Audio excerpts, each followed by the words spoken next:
여러분들 한 주간 잘 지내셨죠? 하나님께서 예배를 통하여 우리의 심령을 회복시켜 주실 줄로 믿습니다. 감사하는 자에게 하나님 그 감사하는 만큼의 축복을 주실 줄로 믿습니다. 우리 옆에 사람한테 감사합니다 한번 인사 한번 할까요?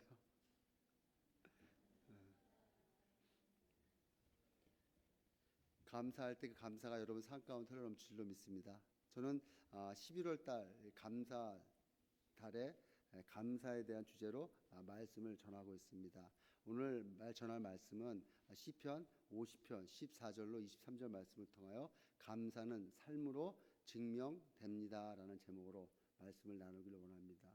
이 말씀 우리가 한번 같이 한번 합독했으면 좋을 것 같아요. 시편 50편 14절로 23절까지 다 같이 한 목소리로 합독하시겠습니다. 시작. 감사로 하나님께 제사를 드리며 지존하신 이에게 내 소원을 갚으며 환난 날에 나를 부르라. 내가 너를 건지리니 내가 나를 영화롭게 하리로다. 악인에게는 하나님이 이르시되 내가 어찌하여 내 율례를 전하며 내 언약을 내 입에 두느냐. 내가 교훈을 미워하고 내 말을 내 뒤로 던지며 도덕을 본즉 그와 연합하고 간음하는 자들과 동료가 되며 내 입을 악에서 내어주고 내 혀로 거짓을 꾸미며 앉아서 내 형제를 공박하며 내 어머니 아들을 비방하는도다. 내가 이 일을 행하여도 내가 잠잠하였더니 내가 나를 너와 같은 줄로 생각하였도다. 그러나 내가 너를 책망하여 네 죄를 내 눈앞에서 낱낱이 드러내리라 하시는도다. 하나님을 잊어버린 너희여 이제 이를 생각하라. 그렇지 아니하면 내가 너희를 찌질이니 건질 자 없으리라. 감사로 제사를 드리는 자가 나를 영화롭게 하나니 그의 행위를 옳게 하는 자에게 내가 하나님의 구원을 보이리라. 아멘. 우리 말씀 받기 전에 잠깐 기도하겠습니다. 가슴에 손을 얹고 기도 받으시기 바라겠습니다. 좋으신 아버지 감사합니다. 말씀 앞에 섰습니다. 오늘도 선포되는 말씀을 통하여 듣는 자나 전하는 자나 하나님의 은혜 안에 거하게 하시고 우리의 삶에 다시 한번 감사가 회복되어서 이 땅 가운데 하나님의 축복의 통로들이 되게 하여 주시옵소서. 감사하며 예수님의 이름으로 기도드렸습니다. 아멘. 할렐루야. 감사는 마음을 바꾸고 삶을 바꿉니다. 어느 대학교에서 감사에 대해서 실험을 했답니다. 감사하는 마음을 가지면 진짜 삶이 변화되는지, 감사함을 마음을 갖게 되면은 어떻게 신체적인 변화가 있는지 이것을 연구했다고 그래요. 그래서 이 불평하거나 원망함을 가지는 사람들과 또 감사하는 마음을 가지는 사람들의 이 심장과 뇌의 변화를 한번 살펴보면서 연구했답니다. 그런데 실제로 감사하는 마음을 가지면 우리 뇌가 변화가 되고 그 삶도 달라진다라는 그 놀라운 의학적인 증명이 나타났어요. 감사할 때 심박수가 안정되고 표정이 부드러워지면서 뇌의 여러 부위와 연결되어 있는 이 기쁨과 평안함을 느끼는 이 보상회로가 활발하게 작동이 되어서 모든 장기들이 잘 회복되는 그 상태를 보게 된답니다. 근데 반대로 원망하거나 불평할 때는 이 스트레스를 받는 데처럼 이 심박수가 빨라지고 얼굴이 굳어진다는 거예요. 그러니까 몸이 경직되다 보니까 이 고통 가운데 있다는 것이죠. 그래서 연구팀들이 이렇게 말합니다. 감사하는 마음을 자주 가지면 우리 뇌가 변하고 삶이 달라진다는 거예요. 여러분 대단하지 않습니까? 그래서 감사는 그래서 단순한 감정이 아니라 우리 몸을 안정시키고 마음을 회복시키고 관계를 치유하는 그 능력의 그 행동이 바로 감사하다는 거예요. 그래서 하나님께서는 성경을 통하여 말씀하셨잖아요. 데살로니가전서 5장 18절에 범사에 감사하라. 이는 그리스도 예수 안에서 너희를 향하신 하나님의 뜻이니라. 너희가 건강하고 삶의 평안함을 누리기 위해서는 범사에 감사하게 사는 것이 그것이 바로 하나님의 뜻이다라고 말씀하는 거예요. 여러분 성경은 그래서 과학적으로도 증명되는 말씀인 것입니다. 아멘. 여러분 감사함으로 말미암아 여러분의 삶이 하나님이 기뻐하시는 축복된 삶으로 변화되시고 어려움이 있으시다면 회복의 은혜가 넘쳐나는 그런 축복이 여러분의 감사한 삶을 통해서 나타나기를 예수 이름으로 축복드리겠습니다. 오늘 본문 말씀인 이 시편 50편은 이 제사장 아삽의 시입니다. 여러분 이 아삽이라는 사람은 이 다윗 왕 때 예루살렘으로 이 언약궤를 모셔올 때 이 찬양팀 일부를 담당했던 그 예배 인도자예요. 그러니까 이 사람은 단순한 그 악기나 이런 인도하는 것이 아니라 성전 예배를 영적으로 인도하는 그런 영적 예배 인도자인 것입니다.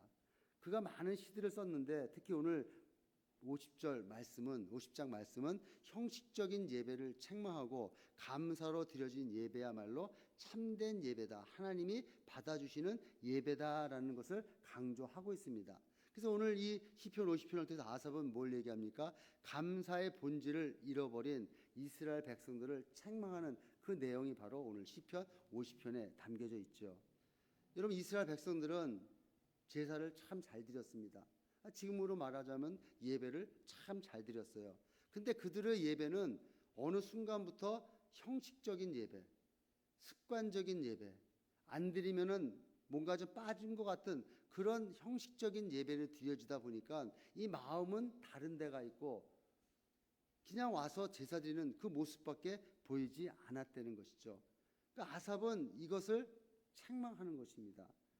하나님은 단지 고기와 제물과 피를 원하시는 분이 아니라 그 사람의 마음을 받으시는 분이심을 정확하게 알려드리는 거죠. 여러분 그렇지 않습니까? 여러분 이곳에 예배를 드리셔 오셔서 앉아 계시지만 여러분들 마음과 다른 생각들은 딴 데 가 있는 분들도 있을 것입니다. 여기는 없으시겠지만 몸은 여기 있는데 내 생각은 집에 가 있는 내가 가스레인지를 잠그고 왔는가?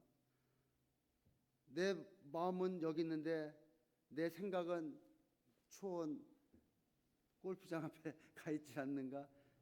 여러분 이런 예배를 하나님은 받아주시지 않는다는 거예요.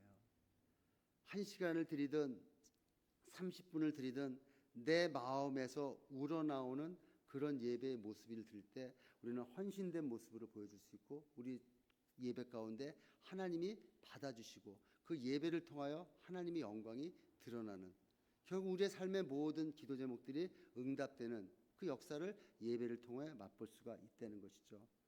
입으로는 하나님을 높이지만 삶에서는 그 뜻을 무시하고 사는 자들에게 하나님은 심판하시겠다고 약속하십니다. 그래서 오늘 시편 50편 23절에는 이렇게 얘기하죠.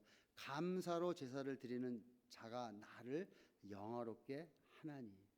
감사로 예배드리는 자, 감사로 제사 드리는 자들만이 하나님을 영화롭게 한다라고 말씀하는 것입니다. 여러분 그래서 감사는 말보다는 삶의 향기로 우러나야 된다는 거예요. 내가 진짜 감사하는 삶을 살고 있는지 이것이 나의 삶의 모습 속에서 흘러나올 때 하나님은 우리를 통하여 계획하신 그 뜻을 이루실 줄로 믿습니다. 오늘 본문은 우리에게 이렇게 묻습니다. 너의 감사는 어디에 드러나고 있는가? 네가 감사하는 것은 어디로 나타나고 있는가라는 그 물음에 오늘 말씀은 답변하고 있습니다. 우리의 삶을 통하여서 증명해 보이겠습니다 하는. 그래서 오늘 저는 우리의 삶을 통하여 어떻게 감사가 증명되고 수 있는지 살펴보면서 은혜를 나누기를 원합니다. 첫 번째로 감사하는 삶은 마음의 태도로 증명이 됩니다. 우리의 마음에 어떤 태도를 갖고 있느냐에 따라서 우리의 삶에 감사하는 모습이 나타나고 있다는 것이죠. 말로는 감사하는데 여러분의 삶의 태도나 삶의 모습 속에서 전혀 감사하는 삶으로 살지 않는다면 여러분 진정한 감사의 축복을 받을 수가 없다는 것이죠. 그래서 오늘 14절 말씀에 보니까 감사로 하나님께 제사를 드리며 지존하신 이에게 내 소원을 갚으며 라고 말합니다. 감사로 하나님 앞에 제사를 드리는 이 말씀은 하나님의 원하시는 이 제사의 본질이 바로 감사하는 마음임을 이야기를 하고 있는 거예요. 여러분 감사의 제사 이 원어의 그 뜻은 내 마음이 하나님의 은혜를 기억하며 반응하다라는 뜻입니다. 그러니까 내 마음이 하나님이 나한테 주신 그 은혜에 감사해서 반응하는 그 현상이 바로 제사라고 얘기를 하는 거예요. 결국 뭐예요? 제사는 바로 감사가 반응되는 현상이라는 것이죠. 여러분, 그래서 내가 하나님이 나를 구원해 주신, 내가 그 애굽 땅에서 그 종살이하던 나를 하나님이 구원해 주셔서 그 광야, 아무것도 내 힘으로 살 수 없는 그곳에 하나님 위에 다른 생각했던 나를 구원해 주신, 나를 다시 하나님의 자녀로 삼아 주신 그 은혜를 기억하고 그곳에서 반응하는 모습이 바로 제사라는 것이죠. 여러분, 말씀 가운데 우리가 한 주간 동안에 하나님의 말씀대로 살지 못했지만 그래도 나를 벌하시지 아니하시고 그래도 나를 어려운 구렁텅이로 안 모시고 이렇게 건강한 육신과 건강한 몸을 갖게 해주신 그 은혜에 감사하는 그 반응으로 여러분들 이 자리에 와서 하나님 앞에 예배 드리는 것입니다. 여러분, 이 감사, 이 땡스라는 이 감사, 이 영어의 원어의 그 의미는, 이 땡스의 그 어원은 바로 think, 생각하다라는 거예요. 내가 어떤 것을 생각하느냐에 따라서 나의 마음의 태도가 결정이 되고, 마음의 태도가 결정이 됐을 때 내 삶의 모습이 나타나는 것입니다. 여러분, 그래서 내가 무슨 생각을 하느냐에 따라서 내 마음이 바뀌어지고, 내 마음이 바뀌어지면 내가 그 반응대로 행동을 하게 된다는 것이죠. 그래서 여러분, 무엇을 생각하느냐가 무엇을 감사하느냐로 결정된다는 거예요. 여러분, 마음의 생각에 저 사람이 저 모습이 전혀 싫다면은 이 마음이 우러나지가 않습니다. 근데 이 생각이 변화가 되면은 이 마음이 바뀌고, 이 마음이 바뀌면은 내 행동이 바뀌게 되는 것이죠. 그래서 여러분, 무엇보다도 생각이 바뀌어야 되고 마음이 바뀌어져야 된다는 거예요. 그래서 잠언 4장 23절에 모든 지킬 만한 것 중에 더욱 내 마음을 지키라. 생명의 근원이 이에서 남이니라. 여러분, 마음에 어떤 생각을 하느냐에 따라서 삶은 전혀 다른 방향으로 흘러나가는 것입니다. 그래서 감사는 마음을 지키는 일이에요. 내 마음을 지켰을 때 하나님이 주시는 은혜를 잊지 않고 기억하면은 내 마음 가운데 불평이 없습니다. 근데 그 은혜를 잊어버리면은 불평하기 시작하고 또 원망하기 시작하고. 여러분, 이스라엘 백성들이 그 애굽에서 종살이하고 있었을 때 하나님 앞에 구원해 달라고 간구했을 때 하나님이 그들을 구원해 줘서 그 광야 땅으로 하나님 데리고 나갔어요. 근데 3일이 못 돼서 그 하나님의 은혜를 잃어버리니까 환경에 바라보는 그 현상을 보고 불평하고 원망하고 자신의 과거에 그 종살이 했을 때의 생각은 잃어버리고 그때 안락한 그 행복감을 맛보면서 우리가 애굽에 있을 때는 참외도 먹었고 우리가 애굽에 있을 때는 고기도 먹었다 하는 그런 불평과 불만을 갖게 되는 것이죠. 여러분, 생각이 마음을 움직이고 그 마음이 감사를 낳습니다. 감사하는 마음을 가질 때 마음이 행동으로 나타나는 것이죠. 그래서 오늘 말씀처럼 감사로 제사를 드려라. 이것은 뭐예요? 은혜를 잊지 말고 은혜를 기억하고 은혜를 그 마음에 새겨서 하나님 앞에 반응하라라고 말하는 것입니다. 김태훈 선교사라는 분이 계십니다. 이분은 서울대학교 의과대학을 나오셔서 서울대병원 아산병원에서 아주 외과 의사로 아주 이름을 날리던 그런 분이셨어요. 어떻게 보면 누가 보아도 성공된 인생이죠. 안정된 삶, 높은 자리, 많은 사람들한테 존경을 받는, 특히 이 외과 수술 부분에서는 권위자였었습니다. 그런데 그 사람이 이 모든 것을 뒤에 두고 하나님께 받은 그 은혜를 마음속에 두면서 그 생각과 그 마음이 그를 움직여서 이 세상적인 성공을 내려놓고 아프리카, 에티오피아, 그 남수단으로 선교의 길을 떠납니다. 그는 이렇게 고백하는 거예요. 하나님께서 내 손에서 이 메스를 빼앗으시고 복음을 지어주셨습니다.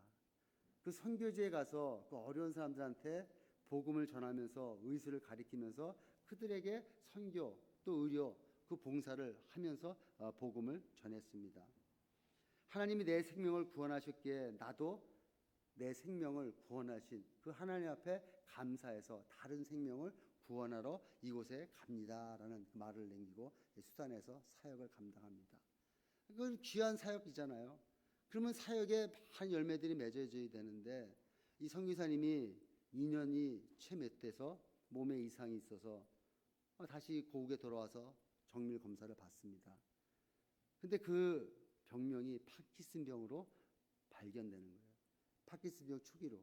그러다 보니까 어떻게 됩니까? 여러분, 외과 의사는 수술해야 되잖아요. 근데 손이 떨리고 몸이 말을 안 들으니까 수술을 할 수가 없는 거죠. 그래서 많은 동료들과 또 후배들, 또 교회에 있는 목사님들이 이제는 한국으로 돌아오시죠. 하나님께서 또 이곳에서 큰 사역이 있지 않겠습니까? 라고 얘기했을 때 이 선교사님은 이렇게 얘기하십니다. 하나님께서 내게 주신 이 병도 선교의 일부입니다. 숨 쉴 수 있고 복음을 전할 수 있다면 그것 자체가 감사합니다 라는 말을 남기고 다시 남수산으로 돌아갑니다. 그래서 그곳에서 본인이 직접 수술 집도를 할 수 없으니까 제자들을 키우고 그 제자들을 통하여서 수술케 하고 또 그들에게 제자 훈련을 시켜서 복음을 증거하는 그 일을 감당하는 모습을 보게 됐어요. 그렇게 어렵고 힘든 가운데서도 하나님이 나를 구원해 주신 그 하나님의 감사에서 그 사명을 감당하면서 이렇게 고백하는 겁니다. 나의 약함 속에서 하나님의 강함이 드러나는 것이 체험됩니다. 사도 바울도 고린도후서 4장 7절에 우리가 이 보배를 질그릇에 가졌으니 이는 힘이 큰 능력은 하나님께 있고 우리에게 있지 아니함을 알게 하려 함이라. 내가 가지고 있는 힘으로 하는 것이 아니라 하나님이 주시는 능력. 그러니까 내 마음 가운데는 그 보배가 뭐예요? 바로 예수님이시잖아요. 예수님이 깨지기 쉬운 내 질그릇에 있으니 내가 가졌으니 내 힘으로 나타나는 것이 아니라 하나님이 주시는 그 능력으로 감당하는 내 의술로 복음이 증거되는 것이 아니라 하나님이 나에게 능력을 주셔서 그 일을 감당하는 것이 깨달아지니까 그 마음에 움직여지니까 어떻게 됩니까? 안락한 고국으로 돌아가서 치료받는 것이 아니라 그 험한 그 산지에서 그 험한 그 선교지에서 그 맡겨진 사명을 감당하는 것을 볼 수가 있는 것입니다. 사랑하는 성도 여러분, 내 손이 떨려도 내 마음은 감사로 흔들리지 않습니다라고 말하는 이 선교사의 말처럼 감사는 형편이 아니라 내 마음의 방향입니다. 그래서 감사는 하나님을 생각하는 내 마음의 태도에 달려 있다는 것이죠. 그래서 병 가운데서 은혜를 생각하고 그 생각이 그 마음을 움직였을 때 그 마음은 오늘도 하나님께 향하고 있는 이 선교사님들처럼 여러분들도 그 마음 가운데 그 삶 가운데 하나님 앞에 향하는 한 분 한 분 되셔서 하나님 앞에 감사하는 한 주간 아니 한 달이 되시기를 한 해가 되시기를 예수 이름으로 축복드리겠습니다. 여러분, 불평은 생각의 방향에서 시작됩니다. 왜 나에게 이런 일이? 근데 감사는 또 다른 생각의 방향에서 나타납니다. 그럼에도 불구하고 하나님께서 나와 함께 하시구나라는 것을 알 수가 있어요. 여러분, 어떤 마음의 방향을 가지시고 살아나가시겠습니까? 어떤 생각을 가지시고 하루를 보내시겠습니까? 감사하는 생각에 마음을 변화되고 그 마음이 변화됐을 때 하나님이 기뻐하시는 삶의 현장으로 나아갈 수가 있습니다. 저는 그래서 이렇게 한번 고백해 봤으면 좋았겠어요. 주님, 제 마음이 은혜를 잊지 않게 하소서. 제 마음이 불평으로 흐트러지지 않게 하시고 감사의 마음으로 제 삶을 이끌어 주세요 하는 이것이 나의 고백, 성도 여러분들의 고백이 되시기를 예수 이름으로 축복드리겠습니다. 두 번째로 감사하는 삶은 삶의 예배로 증명됩니다. 15절 말씀 보니까 환난 날에 나를 부르라 내가 너를 건지리니 내가 나를 영화롭게 하리라. 여러분, 이 말씀은 하나님께서 백성에게 주시는 감사를 실천하라는 명령입니다. 환난 날에 나를 부르짖으라. 어떻게 보면은 단순한 이 기도의 권면 같지만 이 아삽이 말하는 것은 관계와 신뢰에서 나오는 예배의 부르심이 되는 거예요. 이스라엘 백성들을 제사를 드리면서도 삶은 하나님을 의지하지 않았습니다. 그들이 제사 드리는 날, 죄를 사하는 날 가서 번제단에 가서 자신의 동물을 죽여서 피를 뿌리고 하나님 앞에 제사를 드렸지만 그것이 지나고 삶의 현장에 갔을 때는 하나님을 의지하는 그 모습이 보여지지가 않았죠.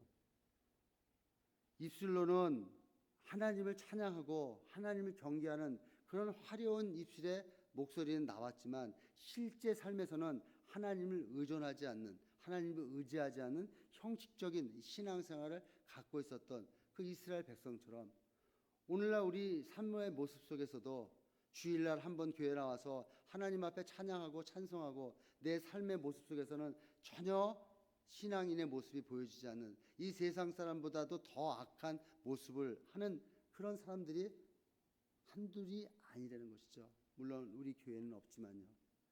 여러분, 감사라는 것은 하나님께서 내 삶의 주인 되심을 인정하고 그분께서 나의 삶의 모든 것을 받으시는, 그러니까 나의 삶의 중심을 그님 앞에 드리는 그 행위가 바로 예배라는 것입니다. 그래서 하나님은 환난 날에 나를 부르라. 환난 날에만 나를 부르지 말고 편안할 때도 나를 부르라는 거예요.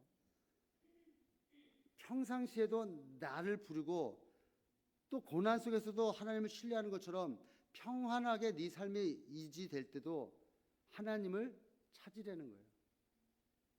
여러분, 오늘 말씀해 주잖아요. 너희가 잘못하고 너희가 잘했을 때 내가 잠잠히 있는 것이 너희와 생각이 같아서 내가 잠잠히 있는 것이 아니라 내가 너희에게 기다리고 너희가 돌아올 때까지 기다리고 있다라고 말하면서 환난 날에 나를 부르지라고 말씀하고 있는 거예요. 여러분, 감사는 힘들 때만 감사는 참는 것이 아니라 평상시에 좋을 때 어느 상황 가운데서도 하나님을 찾는 그 모습이 바로 삶의 예배라는 것이죠. 왜 감사가 예배로 증명되어야 할까요? 아니, 왜 목사님은 예배를 통하여 감사가 증명된다고 할까요? 여러분, 감사가 바로 예배의 본질이기 때문에 그렇습니다. 예배라는 게 뭐예요?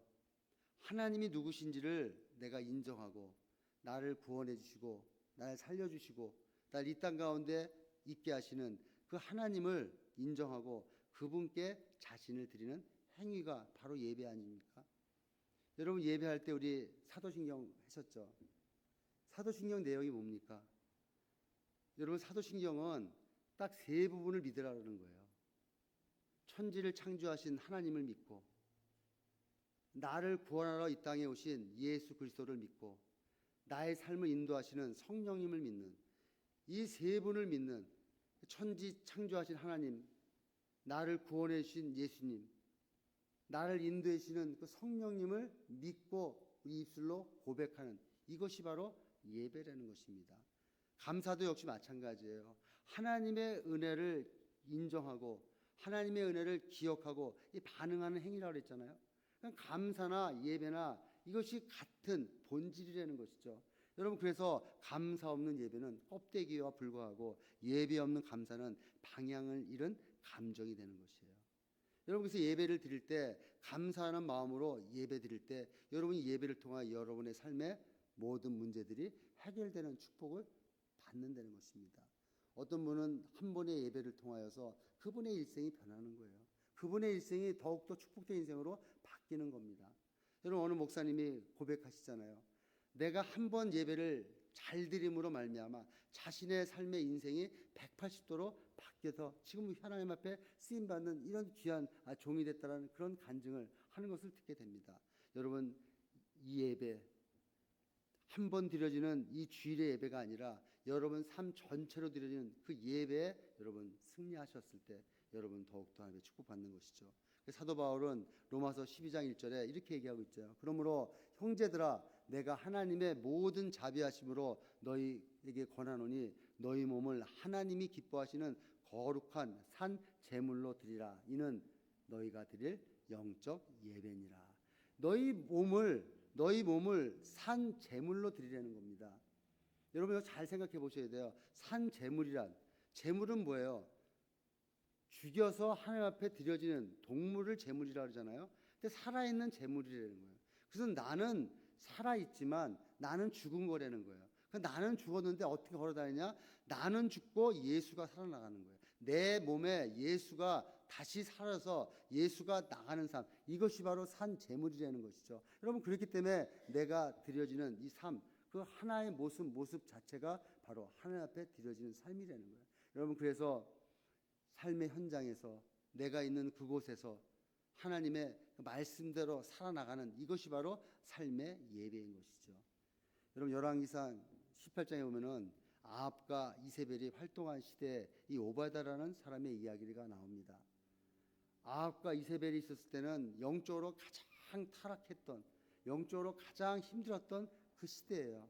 이 바알을 섬기는 선지자들은 우대하고 하나님을 섬기는 선지자들은 다 멸절시키고 다 죽였습니다. 그래서 모든 선지자들이 없는 것 같은, 오죽하면 엘리야가 하나님 앞에 무릎 꿇지 않은 선지자 나밖에 안 남았습니다라고 고백할 정도로 엄청난 이런 핍박을 받는 그 시대에 오베다는 왕궁을 맡은 자라고 얘기를 해요. 그건 뭐예요? 왕궁에서 일을 하는, 어떻게 보면 고관 대직과 같은 그런 일을 감당하는 사람입니다. 그럼 아합 밑에 있었으니까 얼마나 아합을 따라다녔겠어요. 성경은 뭐라 그래? 엘리야를 찾아다닐 때 이 아합 왕이 오베다를 데리고 나갔다라고 그래요. 근데 오베다는 이런 어려운 힘든 삶 속에서도 하나님을 경외하고 하나님을 존경하는 말 속에 그의 삶은 하나님 앞에 경외하는 삶, 세상의 가치관이 아닌 하나님을 바라보는 삶. 그러다 보니까 어떻게 돼요? 100여 명의 선지자들을 숨겨서 공개하는 그 일을 합니다.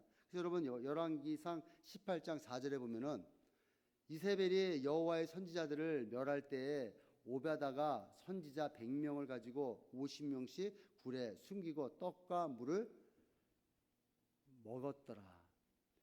100여 명을 나눠서 떡과 물을 먹이면서 그들을 공개하는 그 모습을 보게 됩니다. 어떻게 걸리면은 죽임을 당할 위기일 수도 있어요. 어떻게 보면은 아합을 따라다니기 때문에 그 사람 말만 들으면 호의호식할 수 있는 그런 기회가 있을 수도 있어요. 그러나 성경은 뭐라 합니까? 그는 어려서부터 여호와를 경외하는 자라고 이야기하고 그런 세상적인 성공이 아니라 하나님 말씀대로 살려고 노력하는, 어떻게 보면 그의 삶 자체가 하나님 앞에 드려지는 삶, 그의 삶의 전체가 하나님 앞에 나타나는 삶. 그래서 성전에서만이 아니라 왕궁 안에서도 하나님 앞에 예배드리는 삶으로 나타나는 것이죠. 여러분 여기서 하나님의 영적인 공급을 받는다면 여러분의 삶의 현장에서, 여러분 삶에 있는 그곳에서, 그것이 직장이 됐던, 그것이 내 가정이 됐던, 그것이 내 삶의 그 공동체의 모습이 됐던 그곳에서라도 하나님 말씀대로 살려고 노력하는 그 말씀 속에서 하나님은 축복을 넘치게 해 주신다는 것이죠. 그래서 감사하는 사람은 세상의 평가보다 하나님 앞의 정직을 더 소중히 여기고 세상 사람들의 칭찬보다는 하나님 앞에 칭찬을 더 소망하게 나타나는 것이죠. 그것이 바로 하나님 앞에 드려지는 삶의 예배인 것이죠. 여러분 예배를 통하여, 삶의 예배를 통하여 나타날 때 그것이 감사로 표현되는 것입니다. 그러니까 예수님도 요한복음 4장 23절에 아버지께서 참되게 예배하는 자들을 영과 진리로 예배할 때가 오나니 곧 이때라. 아버지께서 자기에게 이렇게 예배하는 자들을 찾으시니라. 하나님은 영적으로 진리로 예배드리는 자를 찾는다는 거예요. 우리의 삶 가운데 우리는 안 보는 것 같지만, 이 모습이 안 보이는 것 같지만 하나님은 그렇게 예배드리는 자를 찾아다니신다라고 말씀하고 있어요. 하나님이 그 상황 가운데 내 삶의 현장에, 우리의 삶의 현장에 고난받고 고통받고 하나님 말씀을 지키려고 애쓰는 그 현장에서 하나님은 보시고 그를 찾아주신다는 것이죠. 여러분 영과 진리가 뭡니까? 성령의 인도하심에 따라 하나님 말씀대로 살아나가는, 뭔가 자꾸 하려고 그것이 아니라 doing의 문제가 아니라 being의 문제, 내 존재의 문제라는 것이죠. 내 존재가 하나님의 자녀로서의 삶을 보여주는 이것이 바로 삶의 예배라는 것입니다. 삶의 예배를 통하여 어떻게 돼요? 하나님 앞에 감사하는 모습으로 나타난다는 것이죠. 그래서 감사는 상황을 바꾸는 힘이 아니라 어떠한 상황 속에서도 하나님 앞에 예배할 수 있는 힘이 바로 하나님이 주신 감사의 능력이요, 감사의 힘이 되는 줄로 믿습니다. 여러분 하나님을 부르는 자는 하나님께서 반드시 찾으시고 하나님 앞에 참되게 드려지는 예배는 하나님이 받으십니다. 그 감사를 통해 내 예배의 본질이 회복돼서 여러분들 삶도 회복되며 여러분의 삶의 모습 속에서도 하나님의 축복의 통로가 되시는 한 주간 되시기를 예수 이름으로 축복드리겠습니다. 세 번째로 감사하는 삶은 삶의 열매로 증명됩니다. 감사하는 삶은 여러분의 삶의 열매로 나타난다는 거예요. 하나님은 뭐라고 얘기합니까? 23절에 감사로 제사 드리는 자가 나를 영화롭게 하나니 그의 행위를 옳게 하는 자에게 내가 하나님의 구원을 보이리라. 그의 행위를 옳게 하는 자에게, 그의 행위를 옳게 하는 자에게 하나님이 구원을 보이시겠다는 거예요. 그 행위에 옳게 하는 자가 뭡니까? 하나님 앞에 감사하는 자, 나에게 친절을 베풀어 주신 앞에 감사하는 자, 이 세상에 하나님이 주시는 축복에 감사하는 자에게 그 행위에 옳은 대로 하나님이 구원을 보여주시겠다는 거예요. 여러분, 그래서 감사하며 사는 사람의 인생은 하나님이 책임져 주십니다. 구원과 생명의 열매를 주렁주렁 맺히게 한다는 것이죠. 그래서 여러분, 감사하며 사는 사람은 반드시 손해보지 않습니다. 내 눈으로 볼 때는 좀 힘들어가고 내 눈으로 봤을 때는 좀 손해보는 것 같지만 절대로 하나님은 손해보게 안 하신다는 거예요. 그래서 감사의 씨앗은 구원의 열매로 생명의 역사로 반드시 돌아옵니다. 그래서 감사는 헌신을 낳고 헌신은 생명을 낳는 것이죠. 감사는 삶의 중심에 언제나 하나님의 구원의 손길이 따라다니는 것이에요. 여러분, 열왕기하 4장에 보면은 수넴에 사는 여인의 이야기가 나옵니다. 이 사람은, 이 부부가 하나님을 경외하고 하나님을 믿는 사람이에요. 이 수넴 땅이라는 것은 이 북이스라엘 북쪽에 있어요. 그러니까 어떻게 보면은 이 이방인 땅에 가까운 그곳에 있는 곳이죠. 근데 그곳에서도 하나님을 경외하고 하나님을 존경하는 그런 부부인 것이죠. 근데 그들이 집 앞에 있다 보니까 그 하나님의 선지자인 엘리사가 그 집 앞을 왔다 갔다 하면서 사역을 하러 다니는 거예요. 근데 그날 어느 날 그 엘리사를 아는 이 수넴 여인이 자기 남편한테 말합니다. 저 사람은 거룩한 사람이다. 하나님의 일을 감당하는 그런 사람이다. 저 사람 열심히 주님을 섬기는데 우리가 하나님 받은 그 은혜가 있는데 우리가 한번 보답할 게 무엇이 있을까 생각해 보니까 그 사람이 오고 가면서 쉴 만한 공간을 마련해 주겠다라는 그런 마음이 생깁니다. 그래서 남편한테 물어보는 것이죠. 열왕기하 4장 10절에 보니까 청하건대, 누구한테 청하여? 남편한테 청하건대 우리가 그를 위하여, 그를 누굽니까? 엘리사를 위하여 작은 방을 담 위에 만들고 침상과 책상과 의자와 촛대를 두사이다. 그가 우리에게 머무르면 거기에 머물리이다 하였더니, 엘리사가 쉬어서 공부하고 기도하고 그런 자리를 마련해 주자라는 그런 마음을 갖게 합니다. 그것은 뭐예요? 하나님 앞에 받은 그 감사의 표현을 하는 거잖아요. 행동으로 보여주는 거잖아요. 근데 그녀는 하나님 앞에 받은 이것을 표현했을 때 여러분, 그것으로 끝나지 않잖아요. 엘리사가 얼마나 감사한 마음을 갖겠습니까? 물론 하나님이 줬다라는 마음도 갖지만 하나님이 이 사람을 통하여 나를 이렇게 섬겨주는 것에 대해 그 사람한테 대해서도 감사하는, 여러분, 우리가 신앙생활 잘해야 될 이유가 바로 거기 있어요. 하나님이 주신 것은 맞지만 하나님이 사람을 통하여 줬기 때문에 그 사람한테도 감사하는 마음을 가져야 된다는 것이죠. 그러니까 엘리사가 감사한 마음을 갖고 있으니까 여인한테 물어봅니다. 당신이 필요한 게 무엇입니까? 왕한테 구하지 못하고 고관한테 구하지 못할 거 있으면 나한테 얘기해라. 내가 다 들어줄게. 그런 말을 하지만 이 여인이 뭐라 합니까? 저는 백성 중에 평안히 거합니다. 제가 무슨 목적을 가지고 무엇을 원해서 내가 섬긴 게 아니라 그냥 내 마음 가운데 감사하는, 하나님 앞에 감사하는 마음으로 섬겼으니까 그냥 그곳에서 편안하게 사역하시고 편안하게 사역하는 데 쓰임받는 그런 쉼 공간이 되세요 하는 그런 마음을 갖습니다. 보상을 원하지 않는다는 것이죠. 근데 엘리사는 그렇습니까? 자신의 종한테 물어보죠. 네가 봤을 때 이 집에 필요한 게 뭐가 있느냐? 그때 그 계사가 와서 얘기하는 거예요. 선생님이시여, 이 가정에 아이가 없어요. 이 가정에 아이가 없는데 이 가정에 아이를 좀 줬으면 좋겠다라고 얘기했을 때 이 엘리사가 여인을 불러서 아이를 가질 것이다라고 이야기를 합니다. 그래서 열왕기하 4장 17절에 이렇게 얘기하죠. 여인이 과연 잉태하여 한 해가 지나 이맘때 엘리사가 여인에게 말한 대로 아이를 낳았더라. 여러분, 하나님 앞에 감사해서 내가 섬겼더니 하나님은 그 가정에 기도의 제목을 응답시켜주는 그 은혜를, 그 열매를 맺게 하시는 거예요. 그러니까 여러분, 이 여인이 섬겼을 때 이런 열매가 맺고, 이 열매를 통하여 이 이야기가 끝나면은 좀 은혜가 덜하잖아요. 성경은 뭘 얘기합니까? 이 아이가 크면서 갑자기 죽게 돼요. 이 아이가 죽으니까 이 여인이 하나님 앞에 누구한테도 얘기하지 않냐고 엘리사한테 달려가는 겁니다. 이 아이를 방에다 눕혀놓고 엘리사한테 달려가서 엘리사한테 이렇게 얘기하는 것이죠. 내가 언제 아들을 달라고 그랬었냐?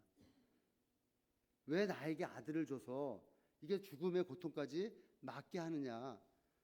내가 이제 당신한테 이렇게 해달라고 이야기를 했느냐라고 계속 이야기를 하는 거예요. 아니 어떻게 나를 속여서 왔다가 데려가느냐 막 얘기했을 때 엘리사를 동원하게 합니다. 열왕기상 4장 28절에 보면은 여인이 이르되 내가 내 주께 아들을 구하더이까 나를 속이지 말라고 내가 말하지 아니하더이까 하니 내가 언제 아들 달라고 그랬냐고 왜 나한테 줘가지고 이렇게 더 큰 고난을 당하게 하느냐. 그랬을 때 엘리사가 그 가정에 방문해서 그 아이 위에 엎드려 기도하자 아이가 7번 재치기 하고 눈을 뜹니다. 아이가 살아나는 거예요. 죽음의 아들이 생명을 얻게 되는 것입니다. 여러분 이게 뭡니까? 감사하는 삶을 살았을 때 여러분 구원의 열매, 생명의 열매가 그 가정에 맺혀지는 것을 볼 수가 있지 않습니까? 여러분 우리가 감사할 때 하나님이 일하실 자리를 찾아주는 거예요. 우리가 감사할 때 하나님이 무엇을 할지를 알게 하시는 것이 바로 감사하는 삶인 것입니다. 여러분 감사는 작은 섬김으로 시작해서 하나님의 은혜를 바라보며 놀라운 구원의 열매로 맺혀지는 것을 볼 수가 있습니다. 여러분 우리가 감사하는 삶을 살 때 누군가의 삶을 살리고 누군가의 가정을 회복시키고 누군가의 가정에 하나님의 구원을 드러내는 열매를 맺게 하는 것이죠. 여러분 감사하는 삶을 통하여 올 한 해 하나님의 그 기쁨의 회복의 축복의 역사가 여러분을 통하여 흘러넘치는 축복의 주인공이 되시기를 예수 이름으로 축복드리겠습니다. 사랑하는 성도 여러분, 감사는 믿음의 증거입니다. 내가 하나님을 믿을 때 하나님 앞에 감사하는 믿음의 증거가 나오는 것이죠. 오늘 말씀처럼 감사는 내 마음의 태도부터 시작이 됩니다. 내 마음의 태도가 변해서 내 삶이 하나님 앞에 드려지는 그 예배의 모습으로 드러날 때 우리의 삶의 아름다운 열매들이 맺어짐으로 완성이 되는 것을 믿습니다. 하나님은 형식보다 감사하는 삶을 기뻐하십니다. 입술의 찬양보다 삶의 향기를 받으세요. 오늘도 주님 말씀하십니다. 감사로 제사를 드리는 자가 나를 영화롭게 하리라. 여러분 하나님을 받은 구원의 그 은혜를 기억하시고 여러분들의 마음에 반응하는 예배의 모습 속에서 감사의 모습 속에서 여러분들의 기도의 제목들이 응답되고 말보다 행동으로 형식보다 진심으로 감사하는 삶으로 말미암아 하나님 앞에 영광 돌리는 한 분 한 분 되시기를 예수 이름으로 축복드리겠습니다. 기도하겠습니다. 좋으신 아버지 감사합니다. 감사는 마음의 태도로 시작되고 삶의 예배로 나타나며 삶의 열매로 완성됨을 다시 한번 깨닫게 해주시니 감사합니다. 우리의 삶을 통하여 하나님의 영광이 드러나게 하시고 우리의 감사를 통하여 우리의 삶의 모습 속에서 회복의 역사, 축복의 역사가 일어날 수 있도록 하나님 도와 주시옵소서. 이 말씀 붙들고 한 주간 승리하는 우리 소명교회 오늘 예배에 참여하신 한 분 한 분 되게 하여 주시옵소서. 감사하며 예수님의 이름으로 기도드렸습니다. 아멘.